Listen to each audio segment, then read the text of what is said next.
Hello everyone and welcome to another Wild Rift guide video. Today we're going to be talking about a breakdown of magic damage items. And of course this is going along with our series. We've already put out a video on physical damage items. We'll be talking about the defense items decks and boot items, as well as covering runes and the spells that we have here going on. So let's go ahead and get started with our magic items here. Our first one is going to be Luden's Echo. Luden's Echo is 80 ability power, 300 max mana, 10 ability haste, and the special ability is moving and casting abilities builds Discord. At 100 Discord, your next damaging active ability or empowered attacks deals 100 bonus magic damage plus 10% magic ability. It scales with 10% of your magic power to your target and up to 3 nearby enemies. Okay, so that's our first item. Then we're going to be moving on to Morellonomicon, which is the... I told you guys in the physical damage section that there's one item in each grouping that has the ability called Grievous Wounds. And I explained this before, but I'll explain it again. Grievous Wounds is a special ability that causes a reduction in healing. This is a specialized item that causes a reduction in healing so that when you're playing against heroes like Sona or Soraka or Seraphine or other heroes who have good healing, that you can reduce that healing by 50%, making it a lot less effective and making it easier for your team to kill people. So those specialized items come in handy against those. Also, somebody like Dr. Mundo, who has incredible regeneration with his ultimate. These are specialized items that work really well in those kinds of situations, so keep that in mind. This one has 300 max health, 70 ability power, 15 magic penetration, and of course, magic damage does apply Grievous Wounds to the enemy champions for 3 seconds. Very solid item to have when you're playing somebody or anyone who has that kind of healing. Also, if you're playing a hero like Jinx or some marksman who has a lot of physical vamp and a lot of lifesteal, that's a really solid item to have to reduce that lifesteal so you can burst him down quicker. Next, we're looking at Void Staff. Void Staff is again a specialized item. There is the item in the physical damage section that does the same thing called Mortal Reminder. That's 35% physical or armor reduction. This is the magic version of that has 40% magic penetration. So it takes, let's say the enemy has 100 magic resistance, it reduces that 100 magic resistance down to 60, therefore reducing the amount of damage that magic resistance stops. So it is another specialized item, a niche item that works especially well when you're playing against teams that have lots of magic resistance. Now, you have to kind of play it by ear and do the math on whether it's worth buying in each individual game. If you have a game where no one is building magic resistance, Void Staff might not be a very good item. Now, yes, it'll still work off of their base magic resistance, but since it's not as much overall magic resistance, the effectiveness of it won't be as high. So keep that in mind. Next, we're moving on to Rabadon's Death Cap. Now, this is a staple magic damage item, probably one of the most potent. It's also the most expensive. Rabadon's Death Cap at 3,500 gold is the most expensive magic damage item in the game, but it also is the highest ability power at 130. But on the flip side, it also takes the ability power that you have on your character and amplifies it by 40% or increases by 40%. So if you have 100 magic damage, you're going to have this item, and it's going to increase that 100 to 140. Obviously, you won't have that little, you have a lot more than that. It is kind of essential on any magic damage dealer that their main focus is dealing damage. Very core item to most builds on most magic damage dealing characters. Next, we're moving on to Rylai's Crystal Scepter. 350 max health, 70 ability power, and the special ability Icy, damaging active abilities and empowered attacks slow enemies by 20%. So it's interesting. It's an interesting item. I think it's a little underwhelming personally. 70 ability power is a pretty decent amount, but I think that Icy is not exactly top tier level for as far as like passive abilities on items go. Not one of my favorite items. Then we're moving on to Liandry's Torment. Liandry's Torment is 250 max health, 70 ability power, and the first is the first passive ability is Madness. Deals 2% more damage for each second in combat against champions, capped at 10% after 5 seconds. So you could potentially be in a fight for a while, and it could add 10% to your total damage, which is not an insignificant amount. That's a pretty solid quantity of damage that's being added.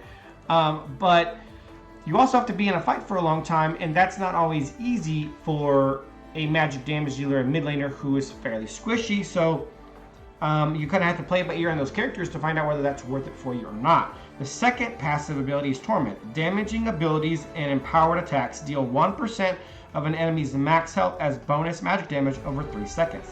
This damage doubles if they are slowed or immobilized. So a pretty decent item. It's kind of expensive at $31.50. It's not an item that everyone is going to utilize based on both passives, which require a time frame in order to be able to become their most effective. It's an item that you might want to consider building on either some more tanky heroes who are magic damage dealers, or some magic damage dealers who are very elusive and can survive for quite a while. It's kind of one of those things that gives you something to think about, knowing exactly what that item brings to the table and who you should be building it on. Next item up is Rod of Ages. Now, I think this is one of the most underrated items in the entire game, especially when it comes to the magic damage section. Rod of Ages gives you 250 max health, 60 ability power, and 300 mana, which by itself is a pretty solid item. It gives you quite a bit of all of those things. And then we have the passive, Eternity. Restore mana equal to 15% of the damage taken from champions, and regen health equal to 20% of mana spent, capped at 25 health per cast. So really good for sustain, to keep you in lane longer, keep you engaged longer during fights and whatnot. So really good first ability. And the second one is Veteran. Each cast, or each stack, provides 20 health, 10 mana, and 6 ability power, stacking at a rate of 1 every 30 seconds, max of 10 stacks. In all, it will provide 200 health, 100 mana, and 60 ability power. So over the course of 5 minutes, Rod of Ages will strengthen up to its full potential. And at its full potential, you're going to get 120 ability power, which is second highest ability power in the game to Rabadon's Death Cap. So if you're going to be building Rod of Ages, it's generally best to build it, or really always best to build it, as your first item, because it will take 5 minutes in order to charge up to its full potential. But when you get there, it's second in ability power at 120. It's third in total mana given at 400. The only items better than that are Archangel Staff and Seraphim's Embrace, which are actually the same item. So it's second highest in mana. And then it's actually the highest in health at 450. So a really, really solid item. I mean, again, like I said, it's one of the most underrated items in the game and one of the most overall potent items in the game, I think. It gives you a little bit, and when you factor in the sustain it gives you from the mana restoration and the health restoration, I think it's just overall an extremely useful item, very useful, and very cheap at 2,800 gold. It's one of the cheapest magic damage items that you can get early game and get you off to a really good start. I love that item. Next we have Lichbane. Lichbane is 80 ability power, 10 ability haste, Bane, which gives you 5% movement speed, and then Spellblade, which is an item, which is a special passive that's on items, that's on a lot of items. So make sure you don't stack Spellblade, because Spellblades do not stack. Any passive ability that has a unique name, like Spellblade, doesn't stack, and several items do something like that. We have Lichbane that does it. You know, there's a couple other ones. I know on the physical side there is Trinity Force has Spellblade. On the defense side you have Iceborne Gauntlets has Spellblade. I think there's more than that. Luden's Echo is not called Spellblade. So there's quite a few of these. You want to make sure you do not get more than one, or they will not all work. So Lichbane is kind of built for hybrid characters, as you can see in here. Using an ability causes the next attack within 10 seconds to deal bonus magic damage equal to 75% of the base attack damage, not total attack damage, base. That is this base starting and the base increase. So every character starts with a base amount of attack damage, and they have a base increase of X amount of attack damage per level. And that's what we're talking about here. Plus 50% of the total ability power. And there's a 1.5 second cooldown on this proc of Spellblade, and the damage is reduced versus structures. So pretty solid item for certain characters, but again, it's not for everyone. Archangel Staff is a very rare niche item. We talked about this with the physical damage section. It requires Tear of the Goddess. There's one Tear of the Goddess item per section. We have Mana Immune in the physical damage section. We have Archangel Staff in the magic section. And in the defense section, we have Winter's Approach. It does the same thing Mana Immune does in the same form. So it starts as Archangel Staff, which gives you 35 ability power, 500 max mana, 25 ability haste. So a lot of cooldown reduction there. And the first ability is all grants ability power equal to 1% of max mana and refunds 25% of all mana spent. So very good for sustain. Increases max mana by 15 every time mana is spent. Caps at 700 bonus mana, transforming into Archangel Staff, which is the upgraded version of that. And then, it transforms the Archangel Staff into Seraph's Embrace. Triggers, it can only trigger that effect 3 times every 12 seconds. You can't just spam abilities in order to get it to happen faster, only 3 times per 12 seconds. And you may only carry 1 Tear of the Goddess item at a time. So once it's at full power, Seraph's Embrace will give you 35 ability power, 1200 max mana, still 25 ability haste, but it grants ability power equal to 3% of max mana. Now, 3% of max mana may not seem like a lot, but on most characters, when you're playing a mage character or a magic damage dealer and you're building a lot of these items, we've kind of done a rough estimate that what you'll end up with is an additional 75 more ability power. So we've kind of estimated that you'll end up with about 110 ability power when it's all said and done, which would be the 3rd highest ability power item in the game when it's upgraded from Seraph's Embrace from Archangel Staff to Seraph's Embrace. 1200 mana, which is the highest in the game, and in 25 ability haste still, which is also the type for the highest in the game amongst any item type that is in the magic damage or the magic damage section. So Seraph's Embrace has the potential to be one of the best items in the game when it's fully upgraded, but you have to have somebody who can utilize its potency. So I think an underrated and misunderstood item that could actually be really good if utilized to its full potential. So I would definitely suggest you to kind of look this over, really embrace what all it can bring to you. Tons of mana, basically an unlimited mana pool because you refund mana as you use it. 110 ability power, which is 3rd highest in the game, and still 25 ability haste, which gives you cooldown reduction, highest in this category. Pretty solid item overall. And then you actually get Lifeline. Damage that puts you under 35% health consumes 15% of your current mana to grant a shield equal to that amount plus 150 for 2 seconds. So you can actually get a really big shield from it too. Just a very incredibly useful item. Next, we're on to Nashvilles Tooth. This is, again, a very niche, specialized item. Not everyone's going to use this, but you're going to get 50% attack speed. This is, I believe, the only item in this category that gives attack speed, 70 ability power, 25 ability haste, and then your basic attacks, your auto attacks, deal 15 bonus magic damage plus 15% of your ability power. So pretty solid item for heroes like Diana, who does a lot of auto attacking, or other mages who do auto attacking as a part of the base of their kit. And you have to play that one by ear, but very, very useful for certain people. Next, we're on to Ardent Sensor. 250 max health, 60 ability power, 10 ability haste. Ardent, which gives 5 movement speed. And then Sensor, when you heal or shield an allied champion, both of you gain 10 to 30% attack speed, and your attacks deal bonus magic damage for 6 seconds. Regen effects do not trigger Sensor. So, who is this good on? It's going to be good on heroes like Nami, like Sona, and other heroes who have heals that they can spam.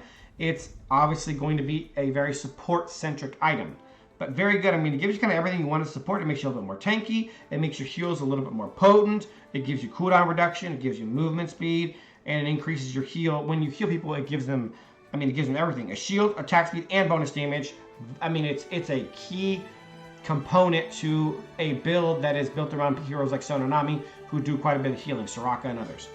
So solid item. Next, we have Hextech Gunblade. This is an incredibly specific and niche item for people who are who have builds that can go, dual physical and magic damage. It actually gives you 30 attack damage and 60 ability power. It gives you both magic vamp and physical vamp, and then it gives you the Hextech Bolt special. Hitting an enemy champion with an attack or ability shocks them for 100 to 200 magic damage, plus 30% scaling of your ability power, and slows them by 40% for 2 seconds. It's a really potent item for the people who are able to use it.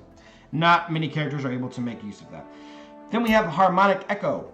80 ability power, 300 max mana, 10 ability haste, and the special Harmonic Echo. Moving and casting abilities builds harmony. At 100 harmony, your next healing or shielding ability cast on an ally restores 70 health plus 10% to your target, 10% scaling of ability power to your target, and up to 3 nearby ally champions. Again, this is obviously a pretty niche item, specialized item for supports who heal, like Nami, like Sona, like Soraka, and others who have that. It could even be useful on somebody like Lux, who has a shield, or Seraphine, who has a shield. So keep that in mind. But I think a very common piece to a kit for that kind of character. It gives them a little bit of everything. All right, next we're moving on to Athene's Unholy Grail. This is a specialized item similar to the one that we saw in the physical damage section called Maw of Malmortius. The physical resistance item that's going to be super helpful for when you're facing generally 3 or more magic damage dealers. So you get ability power, 55 ability power, 40 magic resistance, 10 ability haste, and the ability Blood Price stores 35% of pre-mitigation damage dealt to champions as blood, capped at 110 to 250. Healing or shielding an ally consumes blood to heal them for an equal value. So 35% of the pre-mitigation damage dealt to champions, and then healing or shielding an ally consumes blood to heal them for an equal value. So what that, obviously that's not going to be a super useful item on a lot of people, but certain characters are going to be able to make good use of that. Characters who are able to obviously do damage and heal or shield an item could be useful on someone like Lux, for example, who can kind of do both. But again, the main portion of this item that makes it unique is the magic resistance. So keep that in mind. It's going to be a very specialized item for that purpose alone. Next, we're moving on to Awakened Soulstealer. 65 ability power, 200 max mana, 25 ability haste, tying it for the highest ability haste in the section. Soul Charged. Unique takedowns grant 3 ultimate haste, capping at 15 after 5 stacks. So unique takedowns being every time you kill someone 1 time. So if there's an enemy team with 5 unique characters, you can only kill them 1 time. So you have to kill all 5 of them once to get the maximum of 15 after the 5 stacks. So, and what does 15 ultimate haste give you? It gives you a cooldown reduction on your ultimate alone. And because there's a diminishing returns on ability haste, it doesn't give you 15 ability, or in this case it would be 40 ability haste on the ultimate.